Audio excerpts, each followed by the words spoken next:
Audio Jungle.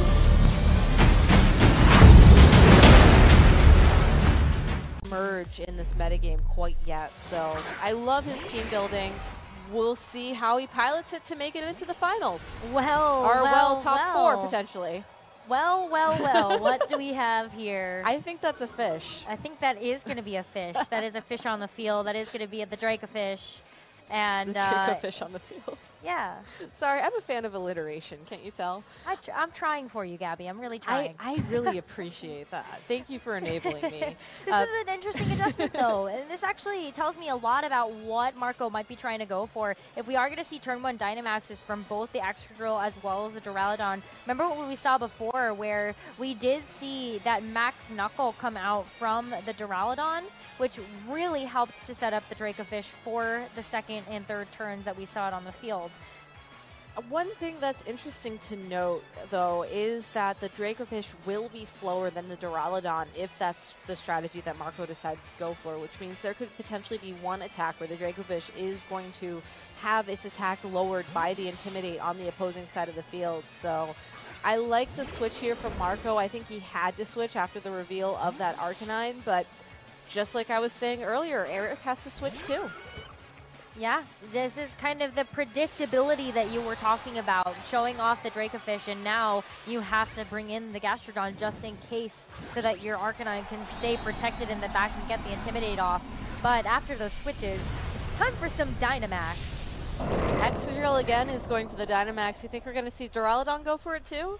I mean, well, we're about to find out. Wait for it. There it is. Yeah. I was going to say, there's a 0% chance we don't see the Duraludon try to Dynamax. You mentioned it before during your, in between the game analysis that you almost have to go for the Dynamax in the early part of the game if you have the Duraludon on the field. And as a part of the core of the team, you definitely want to see that happen. But Max Pick again, this is definitely a pretty classic move coming out from Eric, but this time it's still going to do basically the same amount of damage. Let's see what happens next, though, because Gastrodon with the special defense boost is really scary. It is, but Marco has a bunch of physical attackers on his side of the field as well.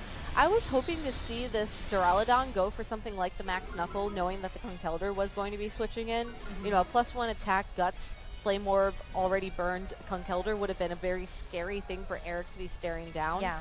So I think, though, going for the attack drop on the Excadrill is okay. We've seen the damage calcs play out. We know that it's possible for the Duraludon to take another hit from this Excadrill after the attack drop, but I think that trying to set up the Conkeldurr and the Dracofish for Marco, kind of like what we were saying earlier, is really going to be the crux for him to win this. But another adjustment. Yeah, we are going to see an adjustment. Duraludon seems to have gotten out exactly what it wants to, and Rotom Heat coming out in its place. Gastrodon as well going to get the switch out. I mean, we've seen Eric 2 games in a row go for a double Max Quake into that slot. So we're going to have to find out whether or not that's going to happen again. But we got to remember that the Excadrill does have that Mold Breaker ability, so Rotom Heat's not going to be able to take this one. That's going to be a clean one-hit knockout. But Rotom Heat as the adjustment over Whimsicott would have been super interesting if it was able to hang out on the field for just a little longer than the brief moment we just saw.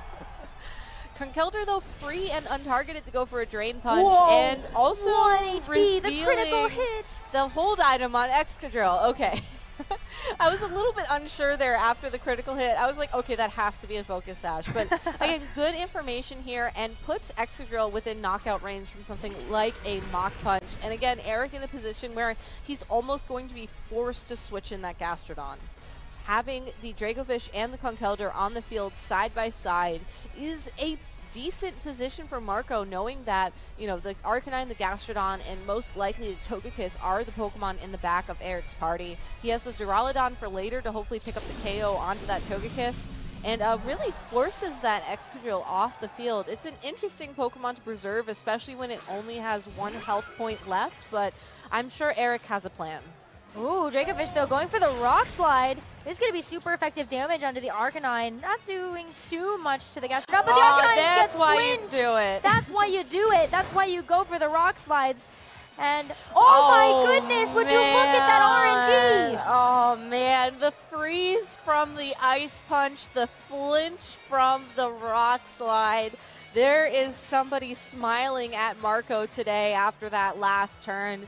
Knowing that Dragovic has access to rock slide as well is going to make this match really uncomfortable for Eric moving forwards. He can't afford to ignore the Dragovic with Gastrodon anymore, because every turn he ignores it is just one more turn he can flinch or potentially pick up knockouts. Does get the knockout. It was a critical hit. Remember, looking at the damage count before, Arcanine could have potentially had a chance to survive. So now this Drain Punch from the Conkeldurr going to go into the Gastrodon. Gastrodon able to hang on with just a little bit of HP, but that is such an important knockout to get. Gastrodon does get a chance to go for the recover, but there's two heavy hitters on the field right now. One of them which is packing that rock slide. In Eric's benefit, I guess the freeze didn't matter as much, knowing that Arcanine was just going to get KO'd by a crit later, but you know, that's RNG for you. Sometimes RNG gives, sometimes RNG takes away, and again, I love how Marco just modified how he was positioning these two Pokemon. I think that he was looking to have the Dragovish and the Conkeldurr side by side all along. Knowing that this Dragovish is the fastest thing on the field, can just go for those rock slides and really be unthreatened by the Pokemon that Eric had on the field up until this point. Just really worked out in his advantage. Now that the Togekiss is on the field, it does make things a little bit more dangerous, but where there is a rock slide, there is always a way. We'll find out. Togekiss flinches! There's so many flinches happening right now from the rock slides and the Drain Punch as well, bringing Gastrodon very, very low once again. Oh my goodness. Gastrodon, though, able to fire back with that Earth Power, going to go into the Dracovish, but it's not doing very much. The fact that Marco ignored the Togekiss to attack the Gastrodon with a Drain Punch is huge to me.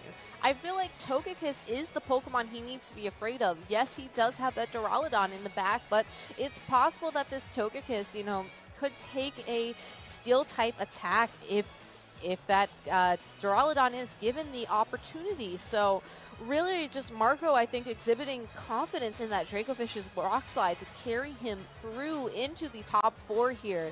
This Conkeldurr is just in a beautiful spot to keep dealing consistent damage. Again, if it's given the opportunity to attack, we'll have to see if we're going to get another flinch. And there is the Ice Punch. What crazy, crazy Pokemon here we have today. Oh my gosh, Gastrodon hangs on by just a thread, is able to get off another Earth Power, but there's so much health on this Conkeldurr.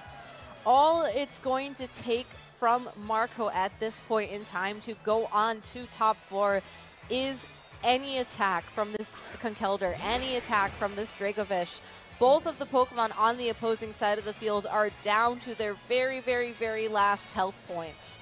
I think if you are Marco, you go for the Mach Punch into the Excadrill and just know that between the Dracovish, between the Duraludon, and between the Conkeldurr, you can eventually KO that Gastrodon, even if it recovers. Oh, it's going for the Protect, just trying to stall it out as much as possible, seeing if it can eat the Mach Punch, which it does, hoping that Excadrill is going to be able to get off one more attack, waiting for the miss, hoping for the miss. Yeah, doesn't get the miss. What an unfortunate turn of events. A critical hit as well. Just Dracovish is so lucky. This Dracovish is vicious. Vicious. Vicious Dracovish. I think that... Should it be called Vicious Rend? Maybe. I mean, I'll probably say it that way if we, you know, commentate for long enough, but that's neither here nor there.